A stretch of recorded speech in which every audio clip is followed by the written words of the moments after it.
Leo tarehe 6 mwezi wa 8 mwaka 2026, kesi ya uhujumu uchumi namba 4521 ya mwaka 2026 kati ya Jamhuri dhidi ya Wendy William Ishengoma na wenzake watatu imeitwa katika Mahakama Kuu ya Tanzania divisheni ya rushwa na uhujumu uchumi hapa Mikocheni mbele ya Mheshimiwa Jaji Dr. Dafina Ndumbaro. Kesi hiyo ilikuwa imekuja leo kwa ajili ya upande wa Jamhuri kumalizana na shahidi wa kwanza ASP Democracy kwa maswali ya nyongeza kwa maana ya re-examination, lakini pia kumuita shahidi mwingine wa pili ambaye ni Inspector Michael Sudi ambaye leo ameanza ushahidi wake wa msingi kwa maana ya examination in chief. Ameanza nao huo, na mahakama imeshindwa kuendelea kusikiliza kesi hiyo mpaka sasa hivi kwa sababu kuna kesi nyingine ambayo Mheshimiwa Jaji Dafina Ndumbaro anakwenda kuisikiliza, kesi ya kikatiba. Kwa hiyo imebidi tuahirishe muda huu wa saa 8 kutoa nafasi kwa Mheshimiwa Jaji Ndumbaro aweze kwenda kusikiliza hiyo kesi nyingine.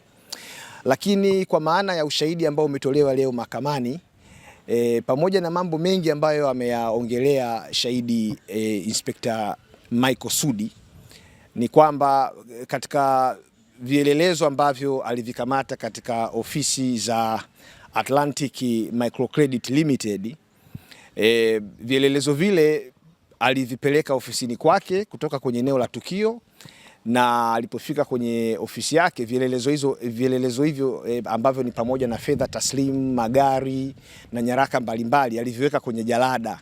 Kwa hiyo unaweza ukaona fedha taslimu zinawekwa kwenye jalada pamoja na vielelezo vingine kama magari vilivyowekwa kwenye jalada pamoja na nyaraka. Lakini pia akaieleza mahakama kwamba baada ya upelelezi huo kukamilika sasa, jalada pamoja na vielelezo vyote vilipelekwa ofisi ya taifa ya mashtaka, na ofisi ya taifa ya mashtaka ndio iliyoleta vielelezo hivyo leo mahakamani. Kwa hiyo unaweza ukaona mnyororo huo wa utunzaji wa vielelezo namna ambavyo ulikuwa na namna vielelezo vilivyoletwa mahakamani leo, kwamba aliyevileta leo mahakamani vile vielelezo ni ofisi ya taifa ya mashtaka.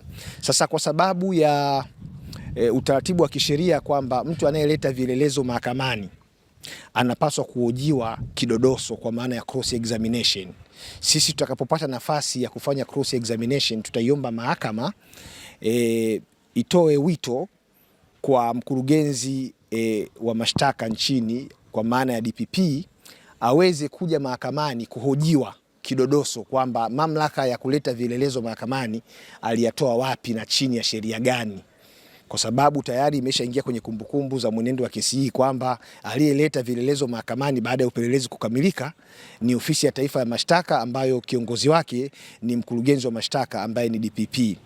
Sasa baada ya kesi kuwa imeahirishwa leo mpaka kesho saa 5 asubuhi kwa sababu ambazo nimekwisha kuzitaja hapo awali, tumetoa hoja mahakamani kwamba kesi za uhujumu uchumi zinazoendeshwa katika Mahakama Kuu ya Tanzania divisheni ya uhujumu uchumi na rushwa zinaendeshwa kwa vikao kwa maana ya sessions, na upatikanaji wa sessions huwa si jambo rahisi kwa sababu unategemea fedha. Sasa sessions hizi kwa maana ya kikao hiki cha sasa hivi ilikuwa imepangwa kesi hii sikilizwe mfululizo kwa siku 4.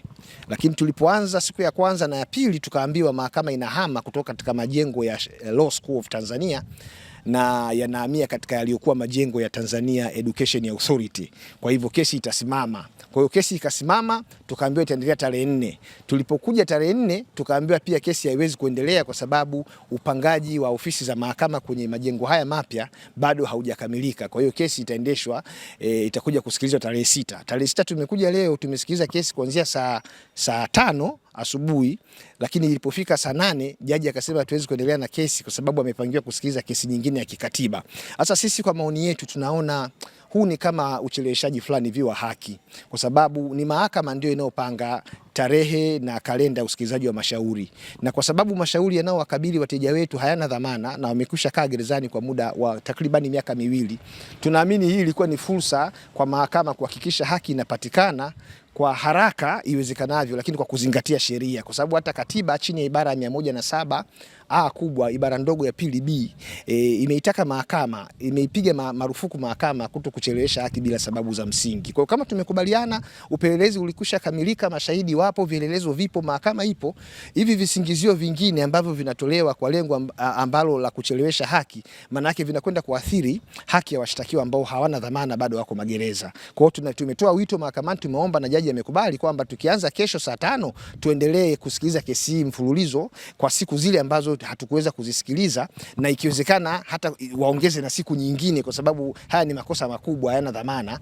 Tusikilize kesi mpaka saa 1 jioni. Mahakama imesema iko tayari kesho kusikiliza kesi hii kuanzia saa 5 asubuhi mpaka saa 1 jioni, lakini tunasubiri jibu la magereza kwamba magereza wao watakuwa wamejipangaje. Sasa tukasema kwa sababu watu hao wako mahakamani na wanarudishwa magereza kwa amri ya mahakama, mahakama ndio yenye mamlaka ya kutoa maelekezo kwa magereza kwamba wakae wawalinde hawa watu mpaka huo muda utakapofika, mahakama itakapoona kuna haja ya kuahirisha. Lakini magereza hawawezi ndio akawa sababu ya kuahirisha kesi kwa sababu yote ile ambayo watakuja kuitoa. Kwa hiyo tunaamini kabisa kuanzia kesho mahakama itatoa muda wa kutosha kabisa kusikiliza kesi hii, kwa sababu ibara ya 16 ibara ya 13 ibara ndogo ya 6A ya Katiba ya Jamhuri ya Muungano wa Tanzania inasema kwamba kila mtu anayo haki ya kusikilizwa kikamilifu pale ambapo haki zake zinajadiliwa na mahakama au chombo kingine chochote. Sasa hii mambo ya kwa tunachelewa kuanza, tunawahi kumaliza, visingizio vinakuwa ni vingi.